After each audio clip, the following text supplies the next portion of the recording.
dia 1 de setembro de 1939, Hitler faz a pior decisão da sua vida e invade a Polônia. Esse é o estopim para a Segunda Guerra Mundial, que causou 60 milhões de mortes. Mas, para entendermos melhor, precisamos voltar lá no fim da Primeira Guerra. Ela acabou muito mal resolvida e com a Europa totalmente devastada. Essa crise econômica que ela estava passando só piorou com a quebra da Bolsa de Valores na crise de 29. Isso contribuiu para que as pessoas, que já estavam bastante ferradas, perdessem a fé na democracia e no liberalismo, assim passando a apoiar regimes extremistas. Mas o quê? A Liga das Nações, que era um órgão internacional para manter a paz, falhou miseravelmente. Houve também um avanço comunista na Europa, consequente da Revolução Russa. Simultaneamente, várias nações se uniram pelo anticomunismo, com medo de acontecer com suas nações o mesmo que aconteceu com os russos. Mas a consequência mais importante de toda essa treta foi a ascensão do fascismo e do nazismo. Lembra que no final da Primeira Guerra foi criado o Tratado de Versalhes, que culpava a Alemanha pela guerra e ferrava ela de todas as formas? Se você não lembra, tem vídeo aqui. Mas, enfim, por causa do Tratado de Versalhes, ela estava muito fraca, nadando no desemprego e na inflação, com a política totalmente louca. Assim como na Itália, as pessoas estavam perdendo a fé na democracia, o que deu força para que o partido nazista crescesse. Eles tinham crenças praticamente iguais à do fascismo. A grande diferença é que no nazismo eles defendiam, além de tudo isso, a superioridade racial, que é aquele famoso discurso: a raça ariana é biologicamente melhor que as outras. Além disso, eles tinham ódio às minorias, como os homossexuais, ciganos, principalmente judeus, que é conhecido como antissemitismo. Eles defendiam a teoria do espaço vital, que é a ideia de expandir geograficamente o nazismo e unir a raça ariana em um só território. A fim de atingir esse objetivo, Hitler já estava com a guerra toda planejada na cabeça. Ele já tinha feito aliança com a Itália e o Japão, só no caso de acontecer alguma coisa. Também fez uns acordos secretos com a União Soviética. O principal foi o Pacto de Não Agressão, que dizia que a Alemanha não ia atacar os russos nem vice-versa. E se conquistassem a Polônia, ela seria dividida em duas zonas de influências, nazista e soviética. A gente sabe que Adolfinho não descansa até conseguir o que quer. Os nazistas estavam anexando muitos territórios, entre eles até a Áustria. E o que fizeram as potências europeias diante dessas invasões, que iam contra o Tratado de Versalhes? Nada. A França e o Reino Unido aplicaram a política do apaziguamento, que significa praticamente não intervir nas atitudes da Alemanha para não criar mais treta, e assim manter a paz na Europa. Para eles não valia a pena sacrificar a paz no continente por causa disso. Mas enfim, aproveitando a situação, Hitler queria muito mesmo a Polônia, porque além de ser um território que dividia a Alemanha em dois pedaços, o famoso corredor polonês, no país viviam muitos judeus, um dos motivos pelos quais a maioria dos campos de concentração seriam instalados lá, inclusive Auschwitz, o maior de todos os tempos. Até que em 1939, Hitler invade a Polônia, matando cerca de 6 milhões de pessoas entre ataques relâmpagos e invasões aéreas. Com isso, a França e o Reino Unido declaram guerra à Alemanha, cumprindo o acordo que já tinham feito com a Polônia caso ela fosse atacada. E assim começa a Segunda Guerra Mundial. Vamos definir os times então? No eixo temos a Alemanha, o Japão e a Itália, versus os aliados, onde temos a princípio a França e a Grã-Bretanha. Depois de um tempo também se aliam a eles a União Soviética e os Estados Unidos, mas isso eu vou explicar daqui a pouco. A guerra também acontecia ao mesmo tempo na África. Muitas colônias ainda buscavam por suas independências, enquanto sofriam nas mãos do imperialismo. A coisa também não estava bem para o lado do Pacífico. Resumidamente, o Japão, país extremamente nacionalista, estava vivendo sua fase imperialista, explorando os recursos da China, já que ele mesmo quase não tinha matéria-prima. O Japão se envolveu em diversas guerras ali na Ásia para expandir seu domínio. Essa influência japonesa estava implicando na sua rivalidade com os Estados Unidos, porque esse não aprovava sua dominação na China, enquanto o Japão não aceitava as influências das potências ocidentais sobre os territórios colonizados na Ásia. Essa briga toda explodiu, literalmente, em 1941, quando o Japão ataca a base americana de Pearl Harbor, no Havaí, o que faz com que os Estados Unidos entrem oficialmente na guerra. Então, da Europa, as tropas nazistas estão devastando o continente. Eles realizaram um ataque relâmpago à França e ocuparam rapidamente quase um terço do país. Você acha que agora o Dolfinho ficou satisfeito? De jeito nenhum. Ele, inocente, tadinho, achava que a guerra já estava vencida e foi para cima da Grã-Bretanha.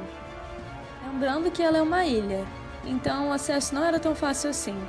A Alemanha teve que investir bastante na sua força aérea, promovendo bombardeios intensos a Londres. Eles só não contavam com uma coisa. Os britânicos tinham desenvolvido um sistema de radar aéreo incrível, que conseguia localizar as tropas alemãs antes que eles os atacassem. Com isso, os britânicos resistem e fazem algo inesperado: bombardeiam Berlim. Isso fez com que a Alemanha ficasse mais atenta e desistisse de tomar a Grã-Bretanha. Mas, gente, Adolfinho não se acalmou. Em 1941, ele quebra o pacto de não agressão e invade a União Soviética. Os russos tinham um exército muito grande e foram os que mais morreram na guerra. Mesmo assim, resistiram e conseguiram bravamente impedir o avanço nazista. Uma das batalhas mais populares foi a de Stalingrado, onde a Alemanha tinha que ganhar o combate nazismo versus comunismo por uma questão de honra. Por esse motivo, investiu muito militarmente, perdendo dinheiro e soldados em uma escala absurda. Como a Rússia tinha uma extensão territorial muito grande, os alemães tinham problemas para mandar suprimentos, como remédios e comida. Claro, o principal fator que decidiu a derrota alemã foi o frio. Os soldados achavam que ficariam um pouco tempo, porque ganhariam da União Soviética rapidinho, mas não foi bem assim. Foram pegos pelo inverno intenso, para os quais eles não tinham vestimentos adequados nem suprimentos para tanto tempo. Mas Hitler não se rendeu, continuou insistindo no ataque, até que o general responsável pela missão contrariou e rendeu a Alemanha. Hitler caiu no beijo do inverno russo, o mesmo que derrotou as tropas de Napoleão alguns séculos atrás. A partir daí eu nem preciso dizer que ficou tudo ruim para a Alemanha, né? A insistência no inverno soviético enfraqueceu muito as forças nazistas. Nesse tempo, os aliados conquistaram a Itália e tiraram Mussolini do poder. Realizaram também um ataque surpresa aos alemães, que ficou conhecido como Dia D, desembarque das tropas dos aliados na Normândia. Eles derrotaram os alemães e devolveram as terras que Hitler tinha conquistado, como a cidade de Paris. Já muito enfraquecido, em 1945 ele e sua esposa se suicidam, e o general responsável pela Alemanha rende, durante a Conferência de Yalta. 2 dias antes, Mussolini também havia sido assassinado. Então, isso significa que a guerra acabou? Não. Os japoneses ainda estavam de pé. Eles estavam fazendo todos os esforços possíveis para vencer a guerra, inclusive missões suicidas de ataque aéreo às bases americanas nas ilhas do Pacífico, famosos pilotos kamikazes. Os Estados Unidos, após um combate intenso na ilha de Midway contra os japoneses, queriam dar um fim à guerra de vez. Para isso, utilizaram pela primeira vez a tecnologia desenvolvida no Projeto Manhattan, a bomba atômica. Lançou ela em 1945 sobre uma cidade japonesa de civis chamada Hiroshima. Foram mortos mais de 100.000 pessoas na hora, e várias sofrem até hoje com as consequências da radiação. Nem assim o Japão se rendeu. 2 dias depois, os Estados Unidos lançam outra bomba, dessa vez sobre a cidade de Nagasaki. O último membro restante do eixo se rende, e a Segunda Guerra Mundial é finalizada. Há uma crítica muito grande que não havia uma real necessidade dos americanos usarem as armas nucleares, principalmente porque foram 2 vezes em um curto período de tempo, visto que os japoneses não tinham condições de resistir. Há interpretações que ele fez isso para reafirmar sua superioridade bélica e mostrar para o mundo que eles de fato não têm medo de usá-la. Beleza, mas quais foram os resultados de todo esse massacre que a gente chama de Segunda Guerra Mundial?